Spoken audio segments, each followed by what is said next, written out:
Salut les Vatosokos, j'espère que tout le monde se porte bien. On se retrouve pour une nouvelle petite vidéo. Et oui, c'est pas parce que j'ai dit que je ne ferai pas certains débriefs sur certains matchs, parce que je suis au taf, mais je ferai quand même des vidéos sur les arrivées, sur les départs de joueurs et sur tout ce qui se passe au Paris Saint-Germain, en dehors des débriefs, en dehors des matchs. Voilà. Et cette vidéo, c'est ça. Il y a beaucoup de sujets que je vais aborder. En même temps, je ferai aussi l'avant-match, hein, même si d'habitude je fais pas les avant-matchs de Ligue 1, mais là, je vais en profiter en même temps pour faire l'avant-match du prochain match que je ne verrai pas malheureusement contre Clermont-Ferrand. On se déplace à Clermont-Ferrand, mais ça, j'en reparlerai après. Je vais parler en premier, évidemment, de Renato Sanchez, en portugais, Renato Sanches. Voilà, joueur qui vient donc de Lille. Donc moi, ça faisait longtemps que je militais pour l'arrivée de ce joueur, même avant déjà qu'il aille au Bayern de Munich, où pour moi, où il a perdu son temps, hein, parce qu'il était plus souvent sur le banc qu'ailleurs, hein, on va pas se mentir. Très peu utilisé au Bayern, un peu plus utilisé à Lille. Pas l'année dernière, parce que l'année dernière il a eu quelques petits problèmes physiques, hein, blessé souvent. On va espérer qu'il se blesse pas autant ou jamais avec le Paris Saint-Germain. En tout cas, je suis très content de l'arrivée de ce joueur. Vous allez me dire, oui, encore un Portugais, mais celui-là, je le voulais vraiment parce que c'est un joueur puissant, un joueur qui sait se démarquer, un joueur qui a une grande vision du match, il sait se placer, il peut percuter, c'est un joueur qui percute beaucoup à l'avant, tu vois ce que je veux dire, qui tente sa chance, qui tire, voilà, parce que en fait c'est un profil qu'on n'avait pas encore, tu vois ce que je veux dire, tu vois, parce que Vitinha et Verratti ensemble, ça fouette en Ligue 1. Tu vois, en tout cas contre Nantes, ça a fouetté, tu vois, dans les matchs de prépa, ça a fouetté. Le problème, c'est quand le niveau va augmenter, peut-être que ça va être faible. Après, Galtier peut changer, peut mettre le 4-3-3 comme il y avait avant, tu vois, dans des gros matchs. Peut mettre 3 milieux. Et s'il met 3 milieux, il pourra mettre, par exemple, Verratti, Vitinha et Renato Sanchez, par exemple, tu vois, c'est un exemple. Voilà. Non, Renato Sanchez, très content de son arrivée. En plus, 15 millions, franchement, c'est donné pour un joueur qui est encore très jeune, avec 50 contrats, donc il a signé pour 5 ans jusqu'en 2027. Donc voilà, donc ça veut dire en fait que s'il faut un contrat de 5 ans, ça veut dire qu'en fait il compte vraiment, vraiment sur lui. Et moi aussi, je compte sur lui parce que, comme je dis, c'est un joueur qui m'a toujours séduit, qui m'a toujours donné, un plaisir fou à le regarder jouer. Le seul bémol, le seul problème avec lui, c'est ses blessures à répétition. Alors, est-ce que c'est les préparateurs physiques des clubs où il a été qui n'étaient pas super, par exemple à Lille, ou il a-t-il vraiment des problèmes d'autre ordre? Tu vas me dire Neymar, c'est Neymar et Neymar fait que la moitié de la saison, hein, je veux dire. Donc voilà, donc il n'y a pas que lui. Mais peut-être que en venant à Paris, en plus Galtier le connaît très bien parce qu'il l'a coaché à Lille. Donc c'est un joueur qu'il connaît très bien. Renato connaît très bien Galtier, il s'entend très bien avec lui, donc normalement, hein, la mayonnaise devrait prendre, la sauce devrait prendre, et normalement on devrait avoir un joueur épanoui, un joueur content d'être là. Déjà, il voulait absolument venir au Paris Saint-Germain, et en plus, voilà, un joueur que quand il est épanoui, quand il est bien dans sa peau, hein, sur le terrain, ça se ressent, il jouera bien, et comme j'ai dit, c'est un joueur qui percute beaucoup, beaucoup, beaucoup, qui a beaucoup de vitesse, qui est puissant, tu vois, quand il a la balle, très peu de joueurs arrivent à lui prendre la balle parce que c'est un joueur qui s'impose physiquement, tu vois. Et non, moi je suis très content de l'arrivée de ce joueur. Voilà. Après, Galtier a dit en conférence de presse qu'il attendait encore 3 joueurs. Alors 3 joueurs, c'est beaucoup, mais on commence à dégraisser. Ce qui est bien. Wijnaldum, justement, je vais en parler aussi. Wijnaldum va partir, ou est déjà en partance pour la Roma. Il va jouer sous les ordres de Mourinho. Ça va peut-être lui faire du bien. Et donc, on dégraisse petit à petit. Donc, on peut envisager de prendre encore des joueurs. Alors, les 3 joueurs, il n'a pas dit qui c'était. On entend dire qu'au milieu, ils veulent un milieu résistant, un peu comme à la Danilo, tu vois, grand et costaud. Il n'y a pas de nom qu'à fuiter, il n'y a pas de nom qu'à circuler. On ne sait pas qui c'est. On verra. On verra. En tout cas, on verra. Mais il a dit 3 joueurs encore. 3 joueurs. Dans ces 3 joueurs-là, j'aimerais bien qu'il y ait Skriniar. Skriniar, dernièrement, les négociations sont un petit peu à l'arrêt. Pardon. Ils sont un petit peu à l'arrêt. Donc j'espère que ça va se faire. Parce que Skriniar, c'est vraiment un très gros défenseur, un très bon joueur. Et moi, j'espère vraiment qu'il soit aussi dans notre effectif. Voilà. Donc j'espère qu'un de ces 3 joueurs soit Skriniar. Voilà, donc très content de l'arrivée de Renato Sanches. Bienvenue Renato, bienvenue Renato. Et j'espère qu'il nous fera de bonnes choses avec notre club, le Paris Saint-Germain, rouge et bleu, mon frère. Voilà, en tout cas, je suis tout à fait de ton côté et j'espère que tu ne me décevras pas. Maintenant, passons à Wijnaldum, Georginio Wijnaldum, qui s'en va à la Roma, comme j'avais dit tout à l'heure. Un joueur qui n'a jamais explosé au Paris Saint-Germain, qui n'a jamais trouvé sa place au Paris Saint-Germain, qui a toujours été fantomatique, qui a toujours été perdu dans le terrain. Alors, est-ce vraiment sa faute? Est-ce la faute de l'autre truffe de Pochettino qui ne savait pas gérer les joueurs, qui ne savait pas les placer? Hein, parce qu'il faut pas oublier que Pochettino, pour moi, est le pire entraîneur sous l'ère Qatari. J'ai bien dit sous l'ère Qatari parce que si on doit faire tous les pires coachs depuis que le PSG a été créé, il y a eu Lacombe, il y a eu Le Guen, voilà, il y a eu vraiment des coachs merdiques, mais sous l'ère Qatari, Pochettino a été le pire. Le pire. Voilà. Pire que Tuchel, pire que Emery, pire que tout ça. Voilà.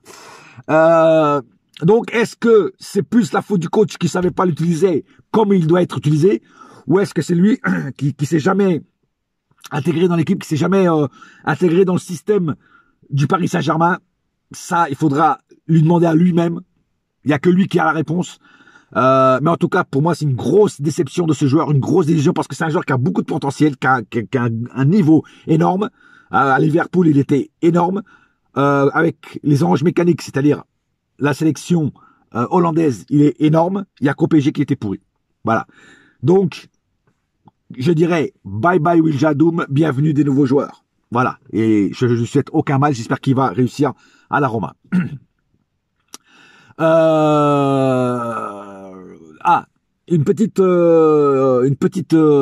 Quelques minutes pour parler aussi du dégraissage. Le dégraissage commence à prendre effet. Wijnaldum, c'est pratiquement fait. Paredes serait aussi sur le départ. Lui-même aurait donné son accord pour partir à la Juventus, hein, chez la vieille dame. Donc pour moi, c'est magnifique. On a enfin trouvé des joueurs qui veulent continuer à jouer au football et qui savent que ils ne joueront pas ou qu'ils auront très peu de temps de jeu cette année avec ce nouveau PSG, avec ce nouveau hope, nouveau espoir, nouvelle aventure que Luis Campos nous propose. Et moi, j'espère vraiment voir un autre visage du Paris Saint-Germain. Donc Paredes a décidé aussi de partir à la Juventus. C'est très bien pour lui. Pareil, je lui souhaite aucun mal, même si je ne kiffe pas du tout ce joueur en tant que joueur. Je n'ai rien contre lui en tant que personne. Mais en tant que joueur, voilà. À Paris, c'était pas trop ça. Voilà. On n'a pas pris un joueur pour être garde du corps de Neymar, on a pris un joueur pour faire le taf sur le terrain. Voilà. Et il était plus garde du corps de Neymar que joueur de football. Donc s'il part, je serais très content qu'il parte. Et donc, comme on dit, bon voyage, bon vent, et que tu réussisses à la Juventus, hein, que tu sois bien là-bas, voilà, tout simplement. Idrissa Gueye va peut-être retourner à Everton. C'est une très très bonne chose parce que pareil, Idrissa Gueye, moi, ne m'a jamais convaincu. Alors, il a fait des bons matchs, le fameux match contre le Real, tout ça, ouais. Mais Idrissa Gueye, mon frère, c'était montagne russe, toboggan de la mort, il descendait, il revenait pas. Enfin bref, un match sur 15 bons. Non, tu peux pas avoir un joueur comme ça, tu vois, qui est trop instable, tu vois, et voilà. Et puis voilà, moi j'ai jamais vraiment aimé ce joueur, en fait. Je te dis franchement, tout le monde disait ouais, c'est comme N'Golo Kanté, il est loin derrière N'Golo Kanté, frère. C'est la nuit le jour. N'Golo Kanté, moi j'aurais préféré 1 milliard de fois N'Golo Kanté que Idrissa Gueye. Tu vois, c'est pas du tout la même puissance, la même vision du match. Non, c'est les mecs qui comparent Idrissa Gueye à N'Golo Kanté, vous êtes des fous parce que ça n'a rien à voir. Voilà. C'est comme si tu comparais Messi et CR7 contre, je sais pas, un autre joueur. Mais là, j'ai pas d'exemple, tu vois. Mais c'est pas pareil. Voilà. Pareil, je n'ai rien contre Idrissa Gueye, hein, comme personne, je n'ai rien contre lui. Mais comme joueur, pour moi, il a été insuffisant, pas assez, percutant dans le match, pas assez décisif dans le match. Voilà, il a fait quelques bons matchs, je l'admets, mais c'est pas assez. Voilà, ce qu'il a fait, c'est pas assez. Quand il est arrivé à Paris, je m'attendais à beaucoup mieux de sa part. Voilà. Donc, il serait aussi en partance pour donc Everton. Donc, il retournerait dans son club où il était avant de venir à Paris. Donc, c'est une bonne chose pour lui, hein, s'ils le veulent, s'ils le veulent. Tant mieux, hein, tant mieux pour lui. Hein, voilà. Je lui souhaite aussi bon vent, bonne aventure. En tout cas, moi, ce que je suis content, c'est que Antero Henrique, parce que c'est lui qui s'occupe des ventes apparemment, avec un peu aussi Luis Campos, mais surtout Antero Henrique, c'est plutôt lui qui est sur les bases de la vente. Apparemment, il y arrive bien. Voilà. Il y a toujours des petits parasites là qui veulent pas partir comme Icardi, comme Kurzawa, tu vois. Ceux-là, c'est vraiment les bêtes noires tu vois, c'est vraiment les insectes nuisibles qui sont à Paris, qui veulent pas le décoller, tu vois ce que je veux dire.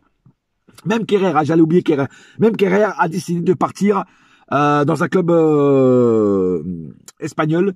Je sais plus. Je crois que c'est Séville, je crois. Mais mettez en commentaire, parce que je me rappelle plus. Je crois que c'est Séville, je crois. Il me semble. Ouais, il me semble que c'est Séville. Ou l'Atlético Bilbao, je sais plus. Enfin bref, en tout cas, c'est un club espagnol et il a dit oui parce qu'il sait très bien qu'il n'aura pas aussi beaucoup de temps de jeu. Donc il a dit oui aussi. Donc voilà, une bonne mentalité. Ils voient qu'ils ne joueront pas beaucoup, donc ils partent. Et c'est une bonne mentalité. Donc bravo à toi, Kerrer. Donc Kerrer aussi devrait partir. Et voilà, donc ça dégraisse petit à petit. Il ne reste que 3 encore parasites, gros parasites à faire dégager. C'est Kurzawa, Mauro Icardi, ça c'est les pires. Et puis t'as Draxler aussi, qui pour moi n'est pas vraiment un parasite, même s'il a pris aussi un petit peu le type de... Ah non, j'allais oublier Herrera, 4. Herrera aussi, Herrera qui visite Paris, qui dit I love Paris, je sais pas quoi, tout ça pour passer du beurre sur la tartine. Faut arrêter Herrera, tu vas pas nous tromper avec ton amour à Paris, hein, t'es fini toi aussi, hein, voilà. Donc voilà, il reste ces 4 parasites là qui vont être durs à décoller, hein, parce qu'ils sont collés vraiment avec de la colle glue. Et ils vont être vraiment durs, hein, même avec une raclette là, tu pourras pas, tu vois, avec une pelle, tu pourras pas les décoller, tu vois, parce que c'est des mecs qui, bah, c'est plus des joueurs de football, les mecs, c'est des touristes à Paris, tu vois, c'est des touristes à Paris, ils viennent faire la traversée de Paris, comme Jean Gabin et Bourvil, voilà, sauf que ils emmènent pas du porc dans les valises, ils emmènent des millions dans leurs valises, tu vois ce que je veux dire, et ils font le tour, voilà, et ça c'est lamentable, voilà, des joueurs qui sont arrivés à ce point-là, de plus avoir envie de jouer. Franchement, vous êtes vraiment il y a même pas de mots, des nullards. Voilà. Enfin bref, je vais pas parler trop de ces quatre Dalton là, ces 4 imbéciles, on va dire. Mais bon, c'est comme ça. On essaiera quand même. On va voir s'ils arrivent à les vendre quand même d'ici la fin du mercaton, on sait jamais.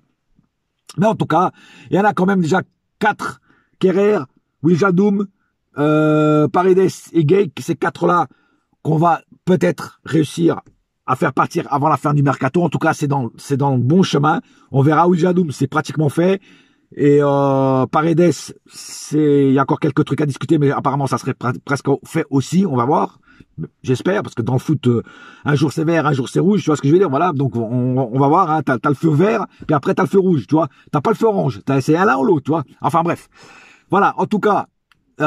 Pour l'instant content du travail de Luis Campos, d'Antero Henrique et même de Nasser, tu vois, de la direction en général du Paris Saint-Germain. On achète des joueurs qui ne sont pas bling bling et ça fait plaisir. Une dernière chose avant de terminer cette vidéo, je vois certains, j'allais dire joueurs, non, supporters qui s'enflamment comme toutes les années. Ouais, on va tout faire. Les mecs, arrêtez. Toutes les années, je dis ça. Arrêtez. C'était Nantes, trophée des champions. Ok? On va attendre, on va se calmer, hein. On va arrêter, de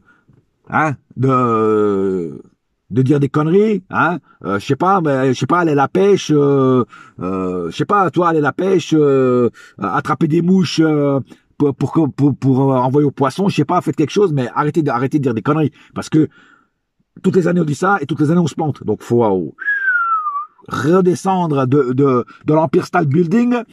Et aller au rez-de-chaussée, tu vois ce que je veux dire, voire même au sous-sol encore, tu vois ce que je veux dire, voilà. Non, faut se calmer, on va voir ce que ça va donner. Le premier match a été satisfaisant, voilà. On verra après les autres matchs. Déjà là contre Clermont, d'ailleurs je vais en parler d'ailleurs tout de suite. Prochain match du Paris Saint-Germain sera contre Clermont-Ferrand, on se déplace à Clermont. Donc il y aura pas Kylian Mbappé qui apparemment a une gêne aux adducteurs.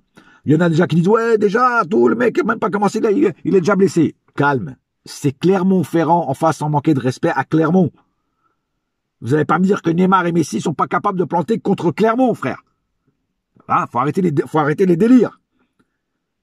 Gardons Mbappé au frais, laissez-le récupérer comme il faut, et après il va revenir avec toute sa force. Donc calmez-vous. Hein, on va pas se taper le Bayern ou le Real Madrid ou Liverpool. C'est Clermont-Ferrand. Donc Neymar et Messi suffisent largement pour planter des buts contre Clermont. Voilà. Calmez-vous. Calmez-vous. Voilà. C'est tout pour l'instant. J'espère que cette petite vidéo vous a plu. Voilà. Donc moi, je ne verrai pas les prochains matchs. Donc comme j'avais dit la dernière fois, mon prochain débrief sera contre Lille. Voilà, ancien club de Renato Sanchez. En plus, on dirait que c'est fait exprès. Mais non, c'est pas fait exprès. Ça sera le match que je pourrais voir et que je pourrais débriefer. En attendant, j'espère que notre PSG va gagner. Et un seul cœur, un seul club, c'est Paris ma gueule. Yes, my friend. Et la saga continue. Oh yeah. Allez. Bouya!